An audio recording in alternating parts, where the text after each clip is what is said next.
నమస్కారం. శ్రీకర్ న్యూస్ కి స్వాగతం. ముందుగా ముఖ్యాంశాలు.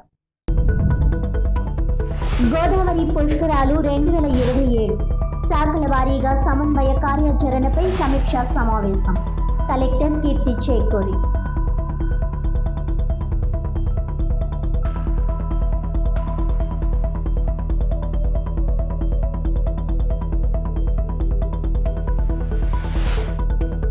మధ్యతరగతి కుటుంబాల్లో వెలుగులు నింపుతున్న సీఎం సహాయ నిధి.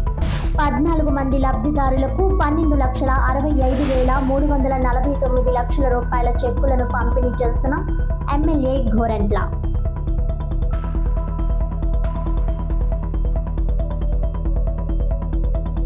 ఈ నెల 14, 15 తారీఖులలో విశాఖపట్నంలో జరిగే 30వ CIIA సమ్మిట్ అంతా బోగస్. మాజీ ఎంపీ జీవి హర్షకుమార్ తీవ్ర స్థాయిలో ధ్వజం.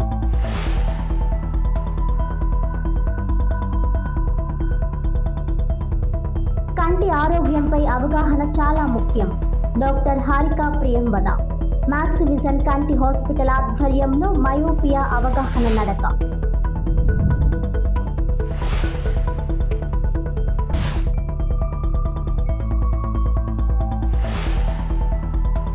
గోదావరి పుష్కరాలు 2027ను సమర్థవంతంగా నిర్వహించేందుకు అవసరమైన మౌలిక సదుపాయాలపై విభాగాల వారీగా నిర్దిష్టమైన అంచనాలు రూపొందించి వాటిని జిల్లా యంత్రాంగం తరపున ముఖ్యమంత్రి సమక్షంలో సమగ్ర ప్రెజెంటేషన్ ప్రదర్శించేందుకు కార్యాచరణ సిద్ధం చేయాలని కలెక్టర్ కీర్తి చేకూరి అధికారులను ఆదేశించారు.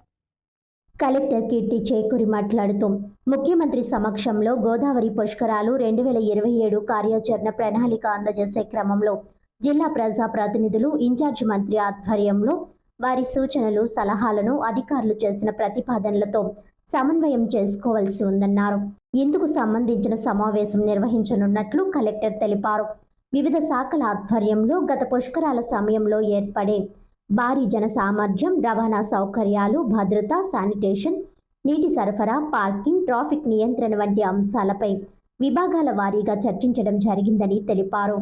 అదేవిధంగా రానున్న గోదావరి పుష్కరాలు 2027 సమర్థవంతంగా నిర్వహించే క్రమంలో శాఖల మధ్య సమన్వయం అత్యవసరమని పేర్కొన్నారు. ఈ నేపథ్యంలో ఈ రోజు జరిగిన సమావేశంలో రెవెన్యూ, పోలీస్, ట్రాన్స్పోర్ట్, ఆర్టీసీ తదితర శాఖల తమ విభాగాల ప్రాథమిక కార్యాచరణ, బాధ్యతలు మరియు అవసరమైన మౌలిక సదుపాయాల వివరాలను PPTల ద్వారా సమగ్రంగా వివరించాయి. తూర్పుగోదావరి జిల్లా, ఆంధ్రప్రదేశ్ రాష్ట్ర సాంస్కృతిక వైభవం, సాంప్రదాయ విధానాలు, గోదావరి పుష్కరాలకు సంబంధించిన విశిష్ట ఆచారాలు, చారిత్రక నేపథ్యం వంటి అంశాలను సమగ్రంగా ప్రతిబింబించేలా దేవాదాయ, సాంస్కృతిక శాఖల ఏర్పాట్లు చేయాలని, ఆ మేరకు ప్రతిపాదనలను సంబంధిత విభాగాల అధికారులను సిద్ధం చేయాలని ఆదేశించారు. జిల్లా యొక్క సాంస్కృతిక ప్రతిభ, సాంప్రదాయ కళారూపాలు, పుణ్యక్షేత్రాల వైశిష్ట్యం ప్రజలకు తెలియజేయడం ద్వారా గోదావరి ఆధ్యాత్మికతను మరింతగా వెలుగులోనికి తేవాలని కలెక్టర్ పేర్కొన్నారు. జిల్లా ఎస్పీ డి నరసింహకిషోర్ మాట్లాడుతూ 2027 గోదావరి పుష్కరాలు సందర్భంగా భద్రతా చర్యలు, ట్రాఫిక్ నియంత్రణ, జన సమూహాల పర్యవేక్షణ వంటి అంశాలపై ముందస్తు ప్రణాళికలు రూపొందించాలని తెలియజేశారు. ప్రధాన ఘాట్ల వద్ద CCTV కెమెరాలు, AI ఆధారిత డెన్సిటీ ట్రాకింగ్ సిస్టమ్, డ్రోన్ పర్యవేక్షణ, స్మార్ట్ పెట్రోలింగ్ పాయింట్లు, ఎమర్జెన్సీ రెస్పాన్స్ టీమ్స్ ఏర్పాటు చేయడానికి ప్రతిపాదనలు సిద్ధం చేయాల్సి ఉంటుందన్నారు. పుష్కరాల సమయంలో వివిధ ప్రభుత్వ శాఖలు, రక్షణ విభాగాలు, పోలీస్, రెవెన్యూ, ట్రాన్స్పోర్ట్ శాఖల మధ్య సమన్వయంతో ఇంటిగ్రేటెడ్ కమాండ్ కంట్రోల్ సిస్టమ్ ద్వారా సమాచారం పంచుకునే విధంగా సమగ్ర మానిటరింగ్ వ్యవస్థను ఏర్పాటు చేయాలని సూచించారు. సమావేశంలో జిల్లా joint collector Y Megha Swaroop, municipal commissioner Rahul Meena, అదనపు SP మురళీకృష్ణ, RDOలు Rani Susmitha, Krishnanayak, DSP Devakumar, railway, revenue, transport, municipal, RTC, RMC, జాతీయ రహదారులు, R&B, పంచాయతీరాజ్ తదితర శాఖల అధికారులు పాల్గొన్నారు.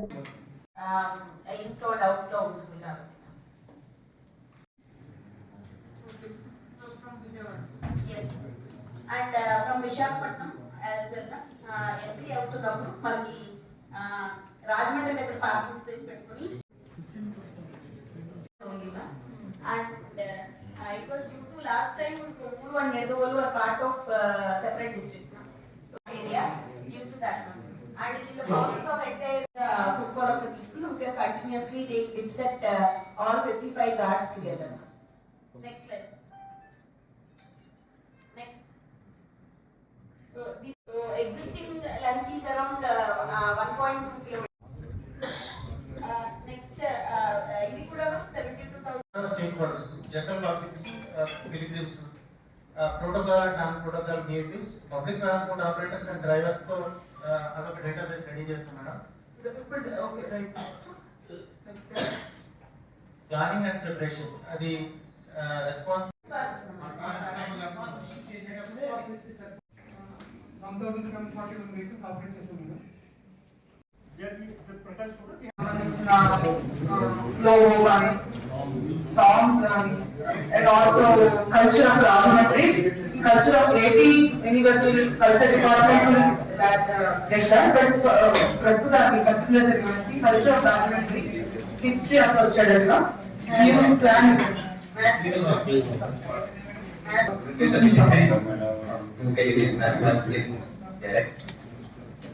Second is DPR cognition, Kiran.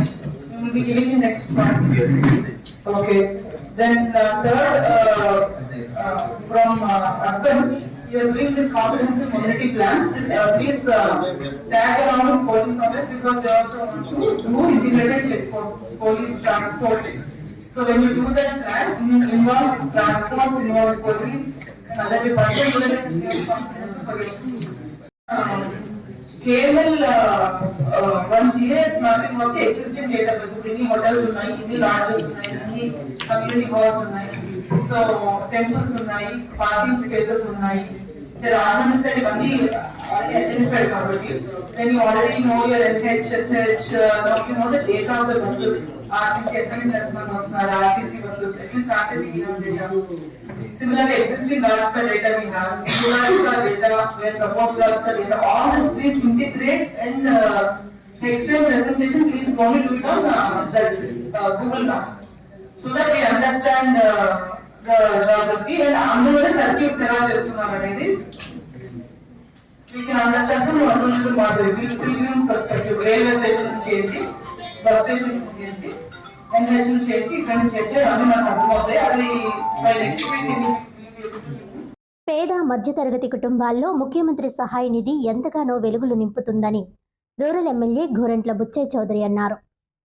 Rural శాసనసభ్యులు గోరంట్ల వారి కార్యాలయం నందు రూరల్ మండలం హుకుంపేట గ్రామానికి చెందిన ప్రగల్లపాటి కల్పనకు 4,80,000, కాన్రేగుల కృపావతికి 1,32,440 రూపాయలు, ఊరా శ్రీనివాసరావుకు 95,634 రూపాయలు, కొంతమూరు గ్రామానికి చెందిన కాకిలెట్టి సత్యవేనికి 50,000 రూపాయలు, పల్లి రంజిత్ కుమార్కు 27,000 రూపాయలు, పిడింగొయ్యి గ్రామానికి చెందిన ఉప్పలపాటి రవణకు 70,906 రూపాయలు, తొర్రేడు గ్రామానికి చెందిన ఇరెళ్ల భీమరాజుకు 31,084 రూపాయలు, కడియం మండలం కడియం గ్రామానికి చెందిన పుట్ట సత్యనారాయణకు 49,014 రూపాయలు, జేగురుపాడు గ్రామానికి చెందిన కాకిలెట్టి గంగా భవానీకి 51,728 రూపాయలు, బుర్రిలంక గ్రామానికి చెందిన బారా కుమారికి 50,933 రూపాయలు, కాముల తాతారావుకు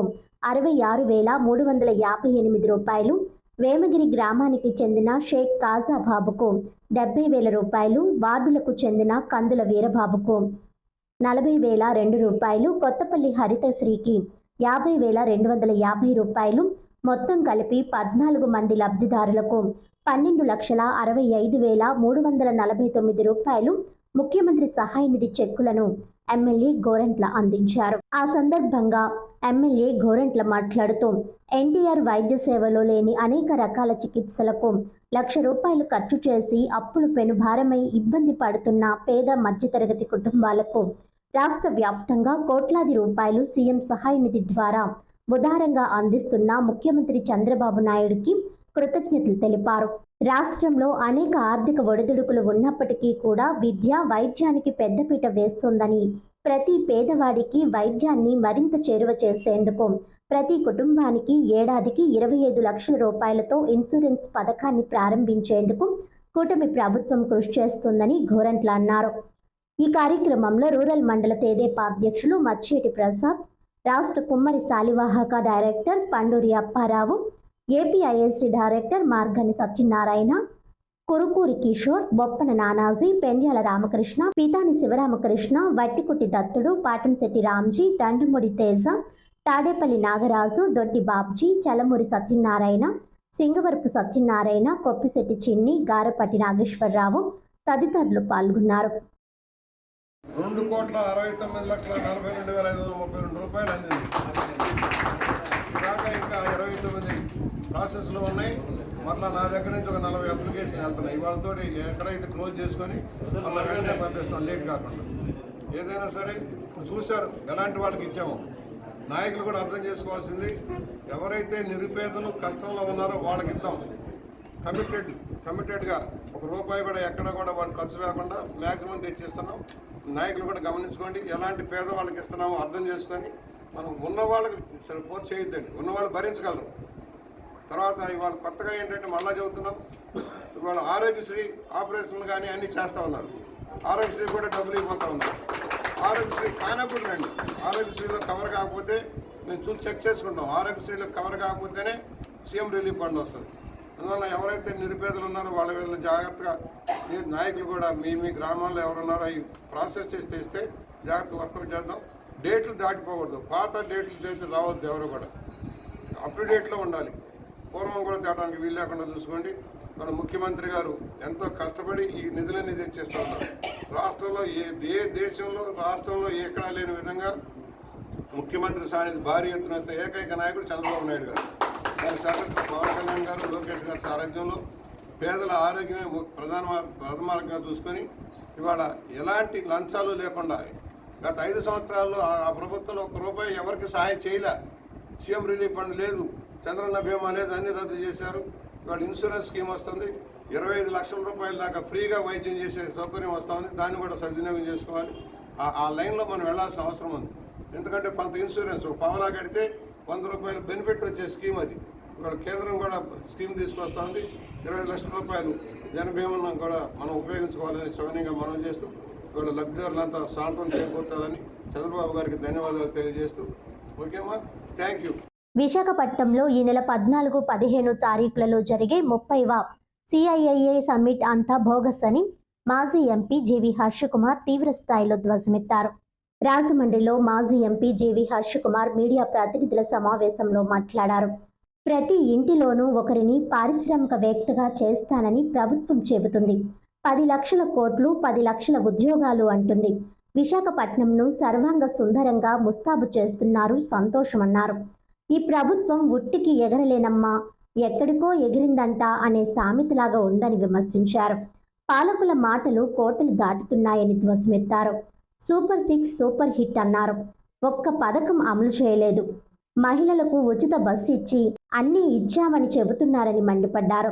నిరుద్యోగ భృతి, 20 లక్షల్లో ఉద్యోగాలు, తల్లికి వందనం ఫెయిల్యూర్ అయ్యారని ఆవేదన వ్యక్తం చేశారు. భారీ పరిశ్రమలలో ఎస్సీలకు రాయితీలు ఇవ్వలేదు. ఇంతకన్నా మోసం ఉందా అని ప్రశ్నించారు. నిన్న మెడికల్ కాలేజ్ గురించి వైఎస్ఆర్సీపీ పెద్ద ధర్నా చేశారు.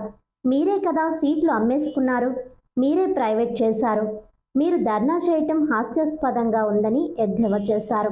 వైఎస్ఆర్సీపీలో నిరసన చేసే నైతిక హక్కు లేదన్నారు.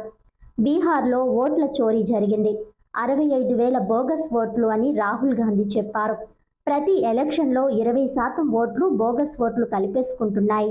ఓటర్ ఐడికి ఆధార్కి ఎందుకు లింకు చేయడం లేదని అన్నారు. 10 లక్షల కోట్లు తెస్తే 10 లక్షల ఉద్యోగాలు ఏంటో అన్నది కూడా నాకు అర్థం అవ్వాలి. నాకు దీనివల్ల గొప్ప ఉపయోగం అన్నది నాకు కనపడింది ఏంటంటే, మొన్న ఒక 2 రోజులు విశాఖపట్నంలో ఉన్నాను నేను. ముస్తాబు చేస్తూ ఉన్నారు, రంగులేసి రోడ్లేసి. ఇంజనీరింగ్ కాలేజీ గ్రౌండ్స్లో ఇంజనీరింగ్ కాలేజీ రోడ్లు వేసేసి సర్వాంగ సుందరంగా విశాఖపట్నాన్ని తీర్చిదిద్దుతున్నారు. అదొక్క ప్రయోజనం మట్టుకు నాకు కనపడింది. ఎందుకు చెప్తున్నానంటే,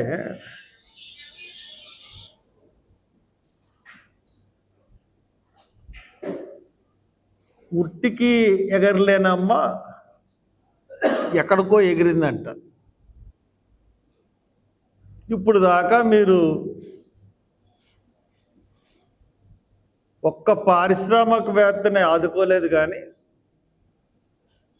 మీరు చెప్తున్న మాటలు కోటలు దాటిపోతూ ఉన్నాయి. లాస్ట్ ఇయర్ కూడా 2015లో మీరు సబ్మిట్ చేశారు. ఆ సమ్మిట్కి ఎవరిని రానివ్వకుండా జగన్ కూడా ఎయిర్పోర్ట్లో అరెస్ట్ చేసి హైదరాబాద్ పంపేశారు. అప్పుడు కూడా 356 ఎంఓయూలు కుదుర్చుకున్నారు. దాంట్లో 156 ఎంతో బోగస్ ఎంఓయూ. ఇప్పుడు కూడా మీరు చెప్తున్నది ఏంటంటే 10 లక్షల కోట్లు మేము పెట్టుబడులు తీసుకొస్తాం అని చెప్తా ఉన్నారు. చెప్పడం వరకే. ఈ 10 లక్షల కోట్లు కూడా వచ్చేసినాయి అని చెప్పి రేపు 16వ తారీఖున ప్రకటిస్తారు కూడా. దాంట్లో ఎన్ని డొల్ల కంపెనీలు ఉంటాయో తెలియదు, ఎన్ని పెట్టేసిన కంపెనీలు ఉంటాయో తెలియదు, మీరు నిజంగా ఎంత చేస్తారో తెలియదు. ఇది 30వ కాన్ఫెడరేషన్ ఆఫ్ ఇండియన్ ఇండస్ట్రీ వాళ్ళ భాగస్వామ్యంతో నిర్వహిస్తుంది. Piyush Goyal central government minister for industries కూడా వస్తాడు. శ్రీమతి కందుకూరి రాజ్యలక్ష్మి మహిళా కళాశాలలో దాతల ఆశయాలను నీరుగార్చుతున్నారని హితకారిణి సమాజం చైర్మన్ ఆళ్ల ప్రదీప్ తీవ్ర స్థాయిలో ధ్వజమెత్తారు. రాజమండ్రి దానవాయిపేట శ్రీమతి కందుకూరి రాజ్యలక్ష్మి MBA మహిళా కళాశాల ప్రాంగణంలో హితకారిణి సమాజం చైర్మన్ అధ్యక్షతన యాళ్ల ప్రదీప్ అధ్యక్షతన పాలకవర్గం ప్రతినిధులు మీడియా సమావేశం నిర్వహించారు. డాక్టర్ యాళ్ల ప్రదీప్ మాట్లాడారు. కందుకూరి రాజ్యలక్ష్మి మహిళా కళాశాల ప్రిన్సిపల్ హాస్టల్ నిర్వహణకు సంబంధించి ఏకపక్ష నిర్ణయాలు తీసుకుంటున్నారని హితకారిణి సమాజం చైర్మన్ యాళ్ల ప్రదీప్ మండిపడ్డారు. హాస్టల్ ఫీజుల నిర్వహణ కూడా వ్యక్తిగత అకౌంట్లోకి మళ్లించారని ఆరోపించారు. 1,10,00,000 రూపాయలు CSR ఫండ్స్ ఏ విధంగా వినియోగించారు అనే దానికి సమాధానం లేదన్నారు. హాస్టల్ భవనాలకు లీకేజ్ మరమ్మతులకు కేటాయించిన 60 లక్షల రూపాయలతో ఏ పనులు చేశారో ఇప్పటి వరకు తెలియరాలేదని అన్నారు. హాస్టల్ గదులన్నీ అధ్వానంగా ఉన్నాయని ఆవేదన వ్యక్తం చేశారు. నిబంధనలకు విరుద్ధంగా దాతలు ఆశయాలను అపహాస్యం చేస్తూ హాస్టల్ ఆవరణలో మాంసాహారాన్ని అనుమతి ఇస్తున్నారని విచారం వ్యక్తం చేశారు. గతంలో హితకారిణి సమాజం ఆధ్వర్యంలో మొత్తం 7 విద్యా సంస్థలు నిర్వహించేవారని, వైసీపీ ప్రభుత్వ హయాంలో జారీ చేసిన జీవో కారణంగా 2 విద్యా సంస్థలు, SKVT మహిళా డిగ్రీ కళాశాలలు 2 విద్యా సంస్థలు ప్రభుత్వ ఆధీనంలోకి వెళ్లాయని వివరించారు. జీవో ప్రకారం మిగిలిన 5 విద్యా సంస్థలు హితకారిణి సమాజం ఆధీనంలోనే ఉన్నప్పటికీ మహిళా కళాశాల ప్రిన్సిపల్ ఏకపక్ష ధోరణి కారణంగా నిధులు, విధులు పక్కదోవ పట్టాయని ఆరోపించారు. పూర్తి స్థాయిలో సమగ్ర విచారణ జరిపిస్తున్నామని, చర్యలు తీసుకుంటామని, దాతల ఆశయాలు పరిరక్షిస్తామని చెప్పారు.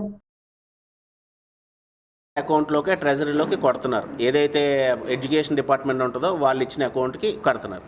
మరి హాస్టల్ కూడా గవర్నమెంట్ది అయినప్పుడు హాస్టల్ ఫీజు కూడా గవర్నమెంట్కే కొట్టాలి కదా.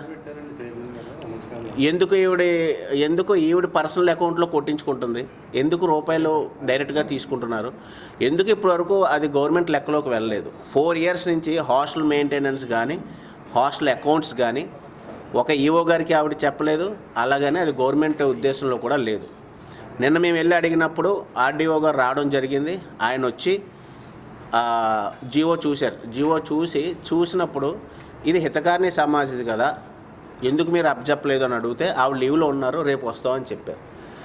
తర్వాత ఈ సార్ వచ్చి 9 నెలలు అయింది. ఈ 9 నెలల్లో కూడా నెలకు ఒకసారి ఆ హాస్టల్ మాకు అప్పచెప్పండి అని చెప్పి ఆవిడకి నోటీసెస్ ఇస్తూనే ఉన్నారు.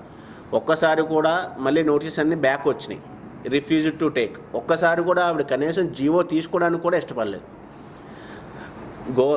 కందుకూరు విలాసంగం పంతులు గారు కట్టిన హాస్టల్ ఏంటి, ఆవిడ మెయింటైన్ చేయడం ఏంటి, being as a government employee, being as a principal ఆవిడ ఎందుకు హాస్టల్ మెయింటైన్ చేస్తున్నారు, ఆవిడ పర్సనల్ అకౌంట్లో డబ్బులు వేయించుకోవడం ఏంటి, అప్పుడు పాలక మండలి ఏం చేసింది, అప్పుడు ఉన్న మునుకుమారి గారు ఏం చేశారు, ఈ విషయం ఇప్పటివరకు ఎందుకు బయటికి రాలేదు? అంటే వీళ్ళందరూ కలిసే చేశారా, లేకపోతే ఆవిడ దృష్టిలోకే వెళ్ళలేదా ఏంటి అన్నది మాకు తెలియదు. నేను వెళ్ళడం జరిగింది, వెళ్ళి లోపల అకౌంట్స్ ఏమైతే ఉన్నాయో అవన్నీ కూడా పోలీసుల సమక్షంలోనే సార్ సీజ్ చేశారు కదా సార్, సీజ్ చేయడం జరిగింది. సో ఈరోజు ప్రిన్సిపల్ గారు వస్తా అన్నారు, ఏం సమాధానం చెప్తారో తెలియదు. అలానే 70 లక్షలు లాస్ట్ టైం నేను ఉన్నప్పుడు 2019లో 70 లక్షలు సిఎస్ఆర్ ఫండింగ్స్ తీసుకొచ్చాం. ఏదైతే శిథిలావస్థలో ఉందో స్టేడియం రోడ్లో ఉన్న SKVT inter college junior college కోసం, దాని తర్వాత వచ్చిన వీళ్ళు ఆ 70 లక్షలని 1,20,00,000 కింద ఎక్స్టెండ్ చేశారు, 1,10,00,000 పెంచారు. కానీ అక్కడ పనులు ఏమీ జరగలేదు. ఆ 1,10,00,000 ఏమైనా ఎటు మళ్ళీయో తెలియదు. అలానే హాస్టల్కి అప్పుడు బాత్రూమ్ లీకేజెస్ కానీ స్లాబ్స్ కానీ హాస్టల్కి నిమిత్తం మేము ఒక 40 లక్షలు కేటాయించడం జరిగింది. అది కూడా ఒక 60 లక్షలకు పెంచారు. కానీ ఇప్పుడు మీరు వెళ్ళి చూస్తే ఆ వీడియోస్ బయట పెడితే బాగోదు, లేడీస్ హాస్టల్ కాబట్టి వీడియోస్ అన్నీ కూడా మేడం వాళ్ళు, మా లేడీ డైరెక్టర్స్ అందరూ కూడా, ఉమెన్ డైరెక్టర్స్ అందరూ కూడా వెళ్ళి తీశారు. కనీసం లోపలికి వెళ్ళాం. అంత అధ్వానమైన మెయింటెనెన్స్. ఇప్పుడు దేనికైనా సరే ఇప్పుడు నేనున్నానండి, మీరు చెప్పారు నాకు ఈ పవర్స్ ఉన్నాయి, మీరు ఎందుకు చేయలేదని అడిగారు, వ్యాలిడ్ క్వశ్చన్ అది. అలాగా ప్రభుత్వం చట్టం ద్వారా కొన్ని అధికారాలు కట్టబెడుతుంది అధికారులకి. ఆ చట్టంలో ఎంతవరకు ఉందో తన పరిధి ఎంత ఉందో అంతవరకే చేయాలి. ఇప్పుడు హాస్టల్ ఉంది, హాస్టల్ రన్ చేయడానికి మాకు అధికారం ఉంది. కానీ ఎడ్యుకేషన్ డిపార్ట్మెంట్లో కాలేజియేట్ ఎడ్యుకేషను వాళ్ళు డిగ్రీ కాలేజీలో అన్అఫీషియల్గా ఒక హాస్టల్ మెయింటైన్ చేయడానికి వాళ్ళకి అధికారం లేదు. అధికారం లేకపోతే కోవారంటో వాట్ అథారిటీ మీరు మెయింటైన్ చేస్తున్నారని కోర్టులు కూడా అడుగుతాయి. అది అన్అఫీషియల్గా వాళ్ళు హ్యాండ్ ఓవర్ చేసుకున్నారు, అన్అఫీషియల్గా ఈరోజు కూడా రన్ చేస్తున్నారు. ఏమన్నా మీ దగ్గర ఉంటే నాకు చూపించండి అని చెప్పాను నేను. వాళ్ళు చూపించలేకపోయారు, జీవో చూపించారు. జీవోకి ఎగ్జిక్యూషన్ ఉంటుందండి, ఇది జీవో ఆర్డర్, ఇది ఎగ్జిక్యూషన్ పార్ట్ చూపించండి అన్నాను నేను. వారికి తెలియదు ఆ విషయం, వాళ్ళు చూశారు, ఓకే అనుకుని వెళ్ళిపోయారండి. వెళ్ళిపోయిన తర్వాత నేను సీజ్ చేశాను. తనకు తన కుటుంబ సభ్యులకు ప్రాణరక్షణ కల్పించాలని రామశర్మ ప్రభుత్వానికి విజ్ఞప్తి చేశారు. రాజమండ్రి ప్రెస్ క్లబ్లో రామశర్మ మీడియా ప్రతినిధుల సమావేశం నిర్వహించారు. బకాయి పడిన వారందరికీ త్వరలో బకాయిలు చెల్లిస్తానని అన్నారు. అప్పటి వరకు ఎలాంటి వేధింపులకు గురి చేయవద్దని అన్నారు. కొందరు అనుచితంగా వ్యవహరిస్తున్నారని కన్నీళ్ల పర్యంతమయ్యారు. తనకు తన కుటుంబ సభ్యులకు ప్రాణరక్షణ కల్పించాలని విజ్ఞప్తి చేశారు.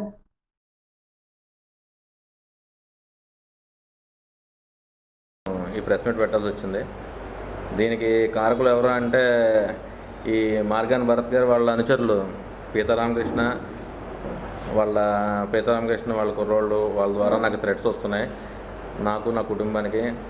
నేను లేని సమయంలో నా ఫ్యామిలీ, మా తల్లిదండ్రుల దగ్గరికి వెళ్ళి వాళ్ళు అసభ్యంగా ప్రవర్తించి అక్కడికి వెళ్ళి మందు తాగి వాళ్ళ ఇంట్లో కూర్చుని వ్యభిచారం చేయండి, ఇవి చేయండి అని చెప్పని నానా రకాలుగా ఒక బ్రాహ్మణులు వాళ్ళకి ఏ పాపం తెలియదు, వాళ్ళని ఇబ్బంది పెట్టి బాధ పెట్టారు. దీనికి కారణం ఏంటంటే ఫస్ట్ పీతాంబరేష్ అనే వ్యక్తి దగ్గర నేను డబ్బులు తీసుకున్నా. ఆ డబ్బులు తీసుకున్న దానికి నేను ఇవ్వలేకపోవడం వల్ల అతను ఇంటికి వెళ్ళడం, ఆ ఇంటికి వెళ్ళి వాళ్ళతో ప్రవర్తించే తీరు ఇలాగా అమ్మాయిలని ఇంటికి పంపించి లేడీస్ని వాళ్ళని పంపించి నా అక్రమంలో అంటగట్టి ఈ రకంగా ఇంట్లో వాళ్ళని ఇబ్బంది పెట్టి పొద్దునుంచి సాయంత్రం వరకు అక్కడే మందు తాగి అమ్మాయితోటి గిర్యానీలు అన్నీ పెట్టి అక్కడే పెట్టి సిగరెట్లు కాల్చి ఇంట్లో నానా వ్యవస్థను సృష్టించారు, వాళ్ళని ఇబ్బంది పెట్టారు. ఆ తర్వాత మళ్ళీ కొంతకాలానికి మళ్ళీ ఇలా వెళ్ళి వీళ్ళ పీతారామకృష్ణ వాళ్ళ స్నేహితులు వాళ్ళందరూ కలిసి ఇంట్లో కూర్చొని మందు తాగి మా నాన్నగారు వాళ్ళతో వెటకారంగా మాట్లాడుతూ ఎరా ముసలోడా, ఇది మీ అబ్బాయి ఏడిరా, ఎక్కడున్నాడురా, ఇదిరా అదిరా అని చెప్పి నానా రకాలుగా మాట్లాడారు. దీనికి మనం last 6 months back Prakash Nagar police స్టేషన్లో కూడా కంప్లైంట్ ఇచ్చాము. అయినా కూడా నాకు ఫోన్ కాల్స్లో చేసి నేను చంపేస్తాను, నువ్వు ఎక్కడున్నా నేను వదలను అని చెప్పి నాకు థ్రెట్ చేస్తూ మా ఫాదర్ని థ్రెట్ చేస్తూ ఉన్నారు. కానీ నేను ఏంటంటే ఈ విషయానికి దీనికి ఇతనికి ఈ ఇతనంతా భరతే చూసుకుంటున్నాడు వెనకాలంతా. దీన్ని నేను పూర్తిగా నమ్ముతున్నాను. ఎందుకంటే ఈ వ్యవహారంలో ఏ రోజు కూడా అతను ఖండించింది లేదు, ఇంకోటి ఎందుకంటే అతను చేసిన చీకటి వ్యాపారాలన్నింటిలో నేను ప్రధాన భాగస్వామిగా ఉన్నాను. మార్గాన్ భరత్ చేసిన చీకటి రాజకీయ వ్యాపారాలన్నింటిలో నేను ప్రధాన భాగస్వామిగా ఉన్నాను. ముఖ్యంగా నేను అందులో కొన్ని విషయాలు చెప్తాను మీకు. నేను ప్రధానంగా ఏంటంటే నేను పార్టీకి కానీ నాకు వచ్చే సందేహం ఏంటంటే, బాధ ఏంటంటే, పార్టీకి కానీ వ్యక్తిగతంగా మార్గాన్ భరత్కి కానీ నేను చేసిన అన్యాయం ఏంటో నాకు అర్థం కావట్లేదు. నేను అంతా ఒంటి చేత్తో నా వంతు నేను కృషి చేసి మోసాను, అన్నీ చేశాను. కానీ ఏంటంటే అతని వైపు నుంచి నాకు ఎటువంటి ప్రోత్సాహం సహకారం లేదు, కనీసం మాట సాయం కూడా లేదు. ఆఖరికి నా తల్లిదండ్రులు అంత ఇబ్బంది పెట్టినా కూడా అతను ఖండించిన పాపం లేదు ఎక్కడ కూడా. ఏంటంటే నేను బాధపడేది, పార్టీలో నేను ప్రముఖులందరినీ జాయిన్ చేశాను పార్టీలో. అయ్యో ప్రవీణ్ చౌదరి అనుకోండి, రామ్ సాయి పైన యనమూరి ప్రదీప్ అనుకోండి, అబ్దుల్లా మైనారిటీ లీడర్ అబ్దుల్లా అనుకోండి, అలా చాలామంది నేను జాయిన్ చేశాను. మింది నాగేంద్ర, డబ్బింగ్ రమేష్ లాంటి వాళ్ళని అందరినీ జాయిన్ చేసిన పార్టీలో తీసుకొచ్చాను. వాళ్ళని పార్టీలో కొంతమంది ఆల్రెడీ క్యాడర్ లేకపోతే క్యాడర్కి బలోపేతం చేయాలి అంటే అది కూడా చేసి పెట్టాను, అన్నీ చేశాను. చేసిన వాళ్ళని చూసుకున్నది లేదు, వాళ్ళకి దారి చూపించింది లేదు, నాకైతే నన్ను నట్టేట ముంచింది. రాజమండ్రి మార్క్స్ విజన్ కంటి హాస్పిటల్ ఆధ్వర్యంలో పిల్లల్లో వేగంగా పెరుగుతున్న మయోపియాపై అవగాహన కల్పించేందుకు నడక నిర్వహించారు. పిల్లలు ఎక్కువ సమయం మొబైల్ స్క్రీన్ ముందు గడపడం వల్ల, బహిరంగ ఆటలు తగ్గిపోవడం వల్ల మయోపియా కేసులు పెరుగుతున్నాయని కార్యక్రమ నిర్వాహకులు తెలిపారు. ఈ సందర్భంగా సీనియర్ కంటి చికిత్స నిపుణురాలు మరియు పిల్లల కంటి వైద్యుల నిపుణురాలు డాక్టర్ హారిక ప్రియంవద మాట్లాడుతూ, కంటి ఆరోగ్యం పట్ల ప్రతి ఒక్కరూ జాగ్రత్తలు తీసుకోవాలని, ముఖ్యంగా పిల్లలకు 6 నెలలకు ఒకసారి కంటి పరీక్షలు తప్పనిసరి అని సూచించారు. క్లస్టర్ హెడ్ అఖిల్ మాట్లాడుతూ, ఈ కార్యక్రమంలో ప్రజా భాగస్వామ్యం పట్ల కృతజ్ఞత తెలియజేశారు. కంటి ఆరోగ్యంపై అవగాహన కార్యక్రమాలను మార్క్స్ విజన్ నిరంతరంగా కొనసాగిస్తుందని తెలిపారు. 20 సంవత్సరాల లోపు వారికి నవంబర్ 30 వరకు ఉచిత కంటి పరీక్షలు నిర్వహిస్తున్నారని తెలిపారు. పిఎంపి జిల్లా అధ్యక్షులు, రెడ్ క్రాస్ జిల్లా మేనేజ్మెంట్ కమిటీ సభ్యులు బల్లా శ్రీనివాసరావు మాట్లాడుతూ, మార్క్స్ విజన్ కంటి ఆసుపత్రి ఇటువంటి అవగాహన కార్యక్రమం చేయడం ఎంతో అభినందనీయమని అన్నారు. ఈ నడక ఎస్కేఆర్ విమెన్స్ కాలేజీ జంక్షన్ నుండి ఏవి అప్పారావు రోడ్ రామాలయం జంక్షన్ వరకు విజయవంతంగా నిర్వహించారు. ఈ కార్యక్రమంలో హాస్పిటల్ వైద్యులు, ఆదిత్య కాలేజీ ఎన్ఎస్ఎస్ నాగేశ్వరరావు, విద్యార్థులు, సిబ్బంది పాల్గొన్నారు.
అందరికీ నమస్కారం. నేను డాక్టర్ హారిక, పీడియాట్రిక్ ఆఫ్థల్మాలజిస్ట్ని. మార్క్స్ విజన్ తరపున మాట్లాడుతున్నాను. Marks vision eye hospital Rajahmundry. ఈరోజు మేము నేషనల్ మయోపియా వీక్ సందర్భంగా వీఆర్ ట్రయింగ్ టు పేషెంట్స్కి అవేర్నెస్ పెంచడానికి ట్రై చేస్తున్నాము. అవేర్నెస్ ఎందుకు అంటే, మయోపియా అనేది మైనస్ పవర్స్ అండి. చిన్నపిల్లల్లో కోవిడ్ తర్వాత చాలా రేట్ ఆఫ్ ఇంక్రీజ్ ఉండింది మయోపియా మీరు చిన్నపిల్లలందరినీ చూస్తే 2050కి మన ప్రివిలెన్స్ ఆర్ ఇన్సిడెన్స్ 50%కి రీచ్ అయ్యే ఛాన్సెస్ ఉన్నాయి. అంటే ఈవెన్ డ్యూరింగ్ కోవిడ్ కన్నా మయోపియా ఎక్కువ ఉండింది. అంత సీరియస్ డిసీజ్లో అవేర్నెస్ లేదండి ఎవరికి. సో ఇవాళ hour machine is to protect young ice. So దీని ద్వారా మేము ఏం చెప్పాలనుకుంటున్నాం మ్యాక్సివిజన్ ఐ హాస్పిటల్ ద్వారా అంటే రెగ్యులర్ చెకప్స్కి తీసుకురండి పిల్లల్ని. Before school pre school screening అని ఒకటి ఉంటుంది. ఐ విజన్ చెకప్కి తీసుకొస్తే ఏమన్నా హిడెన్ ఎర్రర్స్ ఉంటే ఖచ్చితంగా పిల్లలకి ముందుగా డిటెక్ట్ చేయడం వల్ల ఆంబ్లయోపియా ప్రివెంట్ చేస్తాము, కాంప్లికేషన్స్ ప్రివెంట్ చేస్తాము. అండ్ మయోపియా ట్రీట్మెంట్స్లో మనకి కొత్త ట్రీట్మెంట్స్ వచ్చినాయి. పవర్స్ పెరగకుండా ఏం చేస్తాము అన్నది ఉంటుంది. పవర్స్ పెరిగే వాళ్ళకి ఒక రకమైన ట్రీట్మెంట్స్ ఉంటాయి, పవర్స్ పెరగని వాళ్ళకి ఒక రకమైన ట్రీట్మెంట్స్ ఉంటాయి. పవర్స్ పెరగని వాళ్ళకి జస్ట్ డ్రాప్స్ జస్ట్ గ్లాసెస్ ఇస్తే సరిపోతుందండి. బట్ పవర్స్ పెరుగుతుందా లేదా ఎవ్రీ 6 monthsకి చూసుకుంటూ ఉంటాము. సో ఎవరికైనా పిల్లలకి కళ్ళద్దాలు ఉంటే ఎవ్రీ 6 monthsకి కంపల్సరీ చూపించండి. పవర్ పెరిగితే స్పెషల్ డ్రాప్స్, స్పెషల్ గ్లాసెస్ అన్నీ మనకి అడ్వాన్సెస్ పెరిగినాయి, అవన్నీ మా దగ్గర అవైలబుల్ ఉన్నాయి. అండ్ ఒకవేళ అసలు పవర్సే లేవు కానీ పిల్లలు కళ్ళు నలుపుకుంటున్నారు, లేదా కంటి మీద పొక్కులు వస్తున్నాయి, లేదా టీవీ దగ్గరగా చూస్తున్నారు, ఇలాంటివి ఏమన్నా ఉంటే ఖచ్చితంగా మీరు అనుమానపడాలి వాళ్ళకి ఏమన్నా పవర్స్ ఉన్నాయా అన్నది. సో రొటీన్గా కూడా ఈ అవేర్నెస్ ద్వారా మేము మెయిన్గా ఏం చెప్పాలి అనుకుంటున్నామంటే ప్రీ స్కూల్ స్క్రీనింగ్ ఒకటి, స్కూల్కి వెళ్ళే ముందు స్క్రీనింగ్ ఒకటి. అంటే ఎవ్రీ 6 year చైల్డ్ మీ పిల్లలకి 6 years రాగానే ఒకసారి చెకప్కి తీసుకురండి, పవర్స్ ఉన్నాయా లేదా చెక్ చేద్దాం. ఆ తర్వాత ఎవ్రీ 1 yearకి ఒక్క చెకప్ అండి. ప్రతి సందులో ఒక ఐ హాస్పిటల్ ఉంది.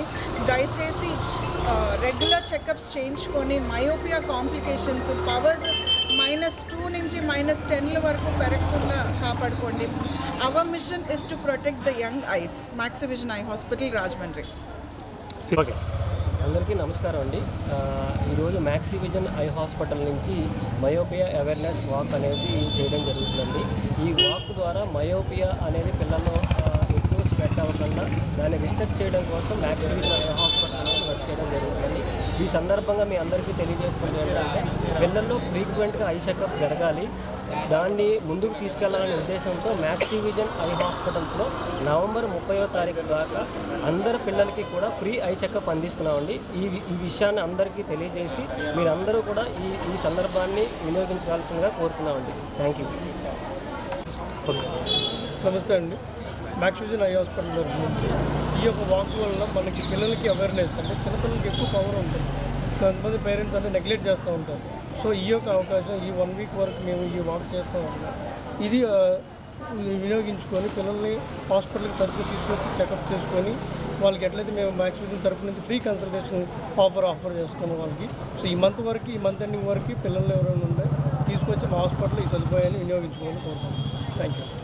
ప్రభుత్వ మెడికల్ కళాశాలలను ప్రైవేట్ పరం చేయడం తగదని నిర్వహించిన ర్యాలీకి మంచి స్పందన లభించిందని, ఈ కార్యక్రమాన్ని విజయవంతం చేసిన ప్రతి ఒక్కరికి వైసీపీ నాయకులు మధ్య అప్పారావు కృతజ్ఞతలు తెలిపారు. రాజమండ్రి ప్రెస్ క్లబ్లో వైసీపీ నాయకులు మధ్య అప్పారావు మీడియా ప్రతినిధుల సమావేశంలో మాట్లాడారు. వైఎస్ఆర్ కాంగ్రెస్ పార్టీ జాతీయ అధికార ప్రతినిధి, మాజీ పార్లమెంట్ సభ్యులు మార్గాని భరత్రామ్ ఆధ్వర్యంలో ప్రైవేటీకరణను వ్యతిరేకిస్తూ చేపట్టిన నిరసన ర్యాలీకి అనూహ్య స్పందన లభించిందన్నారు. అధికార పార్టీ ఇకనైనా ప్రైవేటీకరణ యోచన విరమించుకోవాలని విజ్ఞప్తి చేశారు. వైసీపీ పేద ప్రజల పక్షాన నిలిచి పోరాటం చేస్తుందని స్పష్టం చేశారు.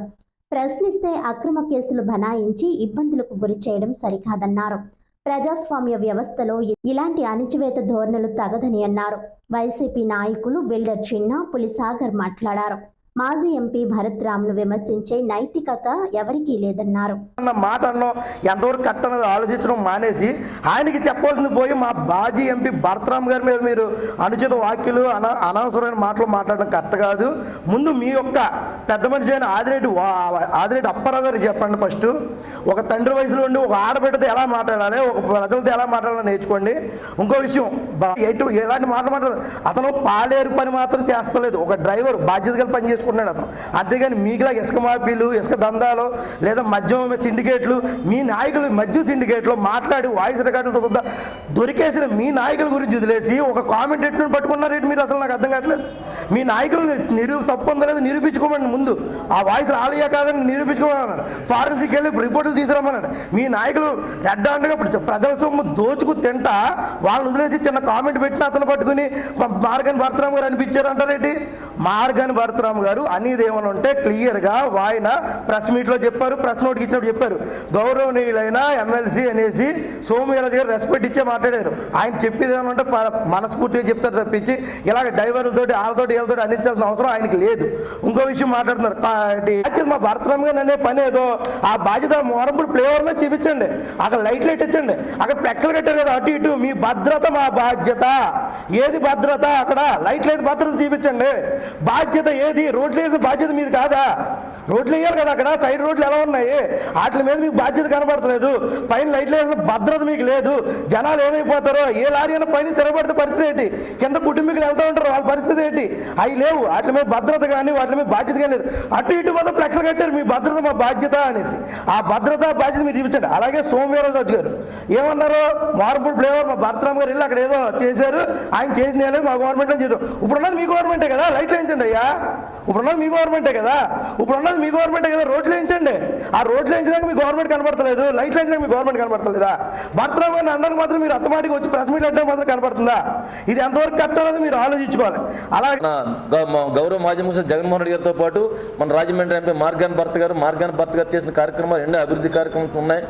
అదేవిధంగా మన ఈఎస్ఐ హాస్పిటల్ 100 కోట్లు నిర్మించి కూడా రాజమండ్రి కార్మికులకు ఎంతో ఉపయోగపడుతుందని చెప్పి తెలియజేసుకుంటూ నిన్న యొక్క రాష్ట్ర పార్టీ పిలుపు మేరకు మెడికల్ కాలేజీలని ప్రస్తుత ప్రభుత్వం దుర్మార్గంగా ప్రైవేటు పరం చేస్తూ డబ్బు ఉన్న వాళ్ళకి అందే విధంగా చేయడాన్ని నిరసిస్తూ ప్రభుత్వం ఈ యొక్క మెడికల్ కాలేజ్ ప్రైవేటు పరం చేయకూడదని నిరసన కార్యక్రమం రాష్ట్ర వ్యాప్తంగా నిర్వహిస్తే అందులో భాగంగా రాజమండ్రిలో మన మాజీ ఎంపీ మార్గాని భరతరామ్ గారి ఆధ్వర్యంలో నిరసన కార్యక్రమం చేసి ప్రజలందరూ కూడా చాలా విజయవంతం చేశారు. అలాగే పార్టీ శ్రేణులు కూడా భారీగా పాల్గొని విజయవంతం చేసిన కాకుండా ప్రజల యొక్క తమ యొక్క మద్దతుని మా పార్టీకి తెలియజేయడం కూడా ఇప్పుడున్న ప్రభుత్వాన్ని కూడా చెంపబెట్టులా తెలియజేశారు.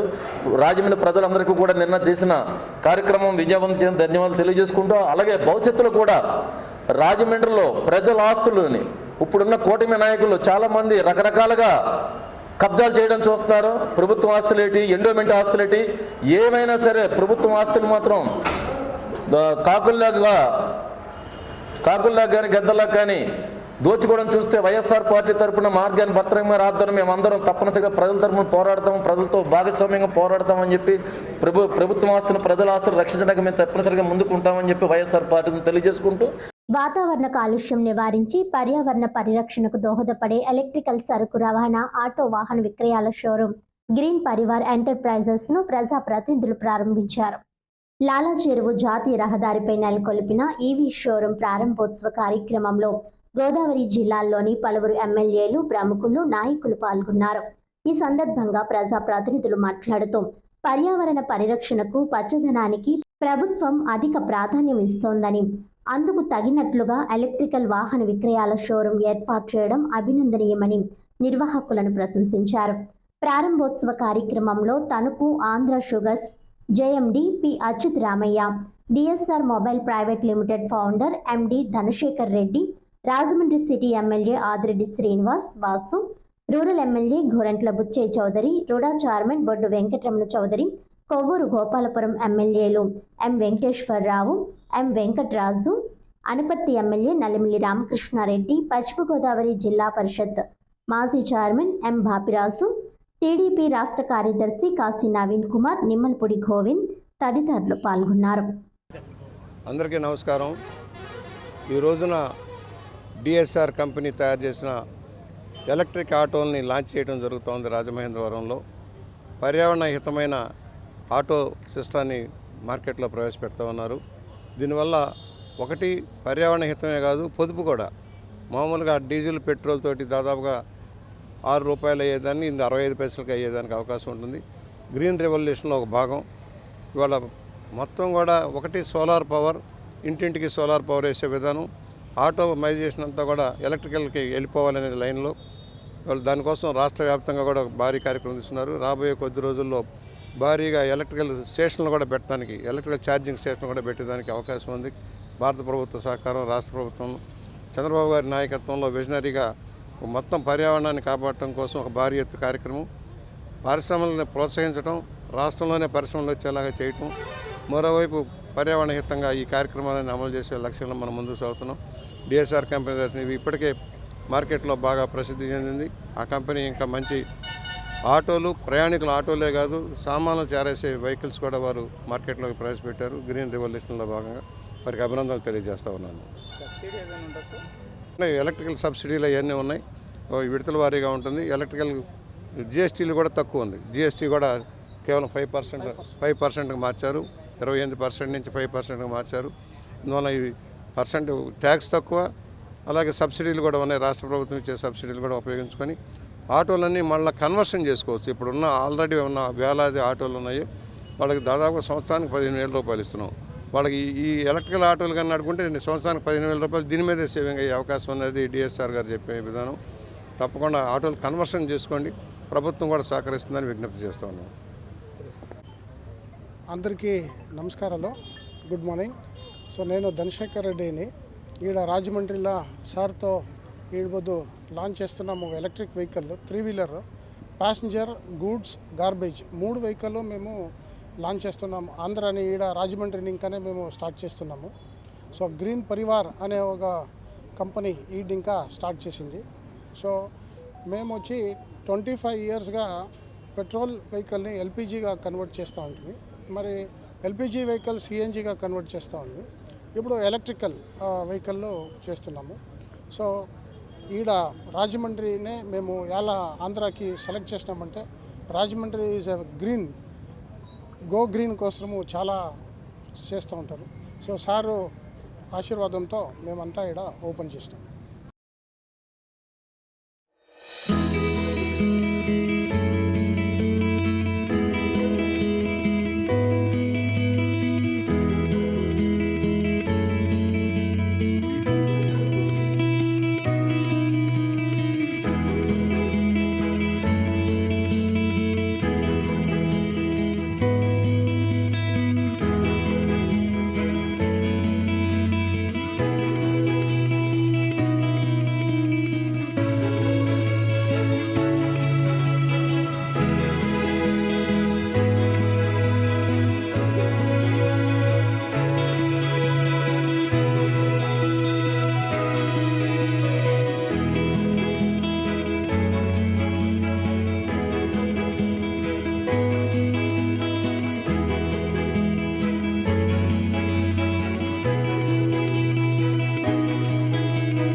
వార్తల్లోని ముఖ్యాంశాలు మరోసారి.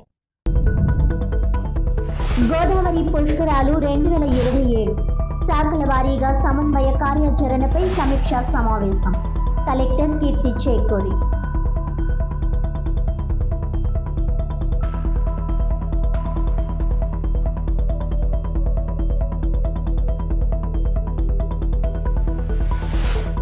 పేద మధ్యతరగతి కుటుంబాల్లో వెలుగులు నింపుతున్న సీఎం సహాయ నిధి.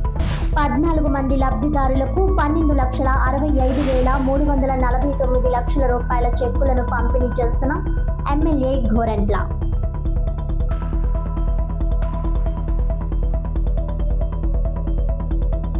ఈ నెల 14-15 తారీఖులలో విశాఖపట్నంలో జరిగే 30వ CIIA సమ్మిట్ అంతా బోగస్. మాజీ ఎంపీ జీవి హర్షకుమార్ తీవ్ర స్థాయిలో ధ్వజం.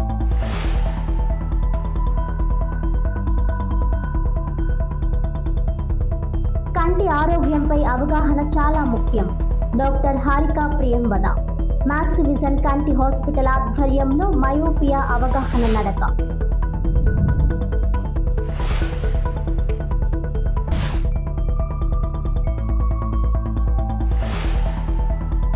ఈనాటి వార్తలు ఇంతటితో సమాప్తం. తిరిగి వచ్చే బులెటిన్లో మళ్ళీ కలుద్దాం. అంతవరకు సెలవు. నమస్కారం.